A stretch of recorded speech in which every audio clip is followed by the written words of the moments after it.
Assalamualaikum warahmatullahi wabarakatuh. Kita dari kelompok 8 ingin mempresentasikan tugas tentang kata serapan, kutipan, dan daftar pustaka.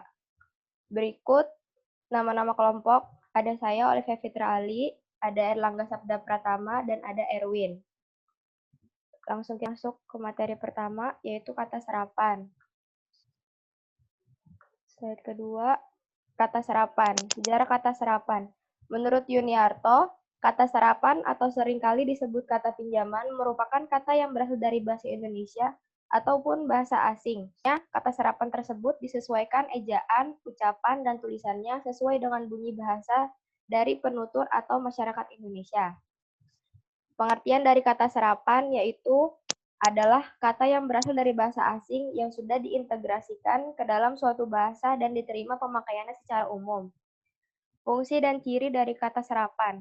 Secara umum, fungsi kata serapan ialah memperkaya kosakata dan memberikan pengetahuan lebih tentang bahasa asing kepada pemakai bahasa Indonesia. Sementara itu, ciri serapan diantaranya mempunyai makna tunggal, tidak memiliki kata sinonim maupun antoni dalam kalimat, dan maknanya tidak berubah. Ada 4 cara kata serapan dalam bahasa asing diserap dalam bahasa Indonesia. Yang pertama, adopsi, adaptasi, penerjemahan, dan kreasi.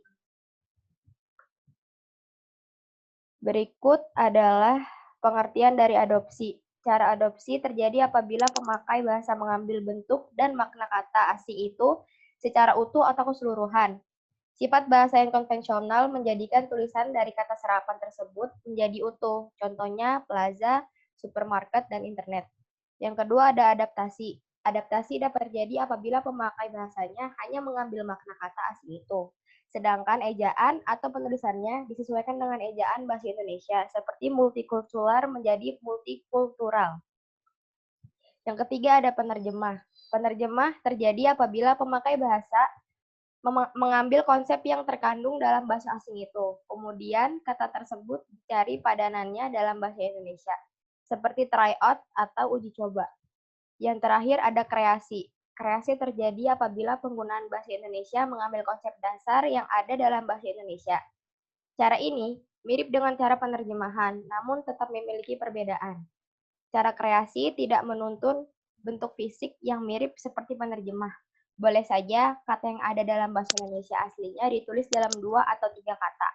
Sedangkan bahasa Indonesia hanya dapat 1 kata saja. Contohnya spare parts atau suku cadang.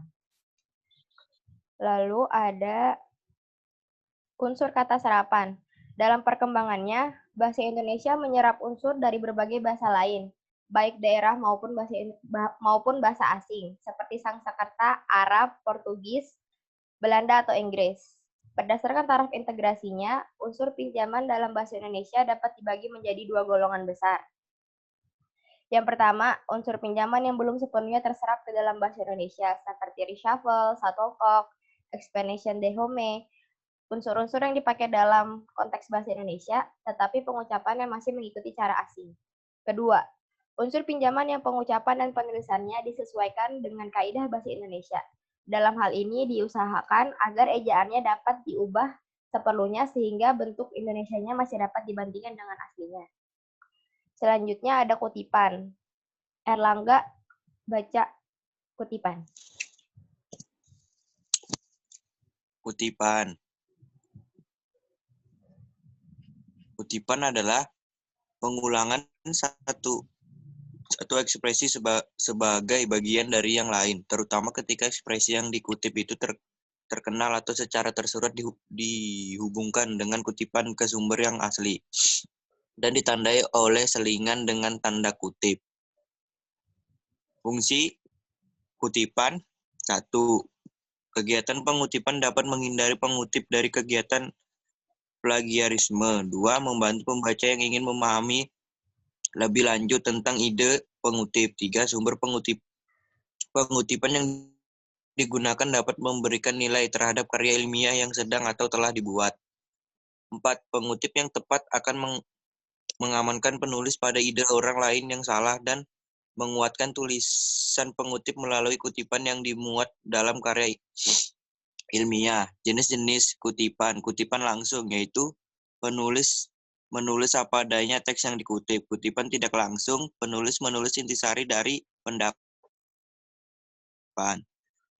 Cara pengutipan tidak langsung. Penulisan kutipan singkat ditandai dengan tanda baca petik. Ya, tahu kan? Dan bagian yang tidak dikutip dituliskan dengan tanda baca elips. Bagian selanjutnya adalah menuliskan sumber di perolehnya informasi mengenai kutipan tersebut. Cara pengutipan tidak langsung. Gagasan yang dikutip diintegrasikan dengan teks. Jarak antar baris 2 spasi tanpa penggunaan tanda kutip dan diakhiri dengan tanda kurung buka. Nama singkat, tahun terbit, dan nomor halaman. Diakhiri dengan kurung tutup. Contohnya, disebutin ke contohnya? Iya, Oke, cuek. Dalam sebutkan.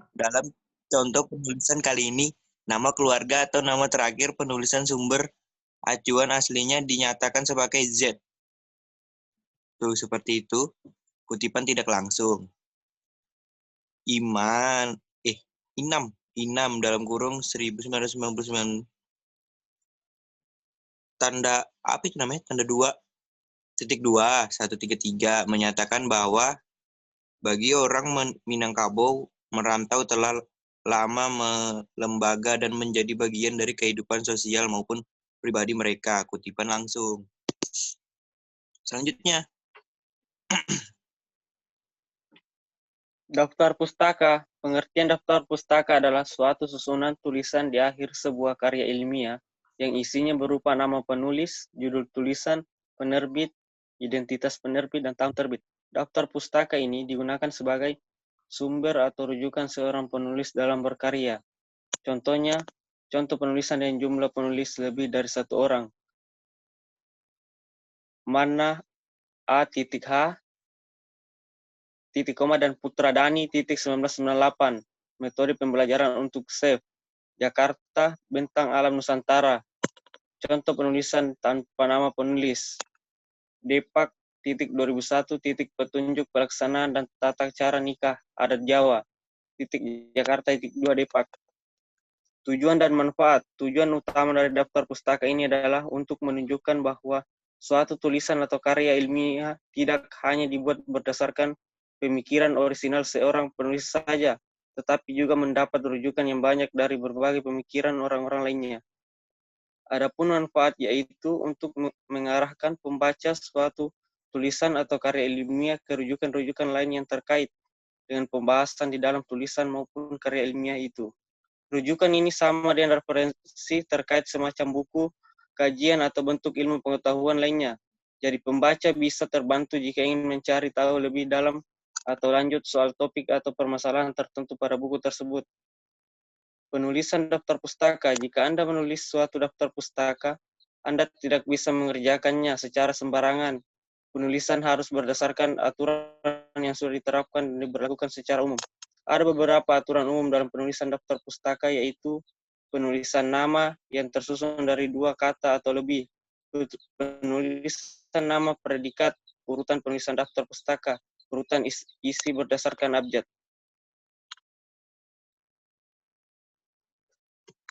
Ya, itu tadi Selesai. presentasi dari kelompok 8. Kurang dan lebihnya mohon maaf. Saya Olivia Fitra Ali. Lalu ada Erlangga Sabda Pratama. lalu Erwin. terima kasih telah mendengarkan presentasi kami. Wassalamualaikum warahmatullahi wabarakatuh. Waalaikumsalam warahmatullahi wabarakatuh.